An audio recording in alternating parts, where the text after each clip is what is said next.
In this episode, we're going to continue our series looking at different commodities, and we're going to be looking at the cocoa bean, the base product behind chocolate. So, cocoa beans were first domesticated in Central America and Mexico in about 4,000 years ago. In fact, there is evidence that they were separately domesticated in South America 1,500 years before that.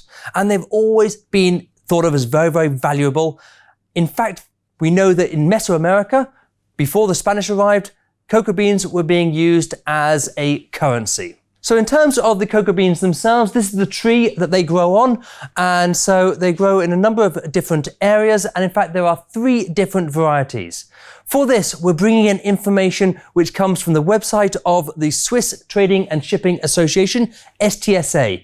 And so there are 3 different varieties that we are looking at. First of all, there is Forastero. This is about 80 to 90% of the world's crop. And this is considered to be an ordinary cocoa. The next is the Criollo, and this is a higher quality. This is considered to be a delicacy. And then we also have the Trinitario, which is a hybrid from Trinidad, and that is also considered to be more robust and of higher quality as well. So we have these 3 different qualities with slightly different markets. Then, if we have a look at some information, in fact, which is available from the Swiss Platform for Sustainable Cocoa, and we have information about the production. And we can see straight away, in fact, if we have a look at the areas of production, we have the different continents. Africa dominates the global production of cocoa. And in fact, in terms of the countries themselves, we have Ivory Coast here, which makes up about 40% of the world's cocoa production. So very, very, very important crop for this area. Now, going back to information from the STSA website, in terms of storage, there are essentially 4 different sites of storing the cocoa during the whole process. First of all, at the farming level, where you have to aggregate the goods. Then you have the traders. Then you have the processing level, and then you have the exporting level. So 4 different areas where the storage has to be done, and it needs to be very, very carefully stored. They cannot let moisture get near it. You cannot let insects or vermin get near the product. Otherwise, in terms of processing, there are essentially 4 different steps when we're looking at the processing. And so first of all, we have the cleaning of the beans themselves, we have the pre-roasting, we have the winnowing, and then we have the alkalization. And so all these steps are very, very important in ensuring that we have a good final product. In terms of the processing itself, the number of different countries which are involved in this, but again, we see that it's actually quite clearly split between the different countries.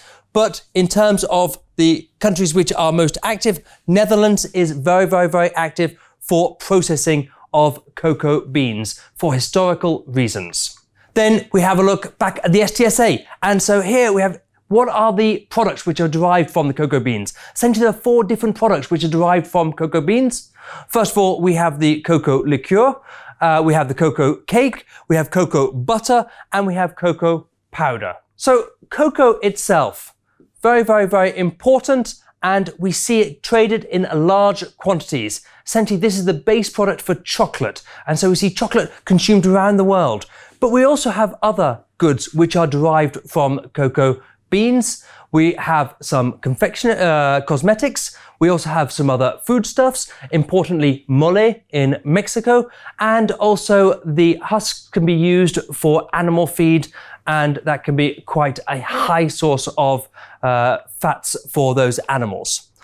So if we're going to move on and start talking about the trading companies involved. In terms of the trading companies involved, there are essentially 4 different companies which really dominate the market.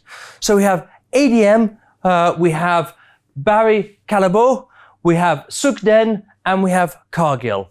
And so these occupy something in the region of 50 to 60% of the traded volumes. But we also have some smaller companies which are getting involved in the trading operations.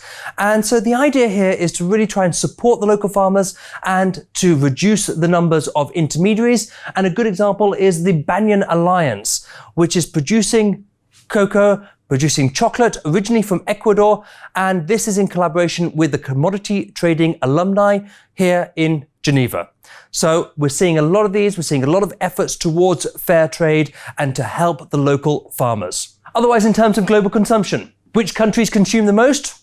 United States, by far, it consumes the most. However, in terms of which consume the most by per capita, first of all, Belgium, then Switzerland, Germany, and so here we're seeing about 6 kilos per person consumed in these countries. So in terms of cocoa beans themselves, they're mainly transported in containers, and so they'll be put in bags, they'll be transported in containers, they can also be transported in conventional vessels, but we need to be very, very, very careful because the risks involved in transportation is first of all the moisture. We have to be careful about them getting wet.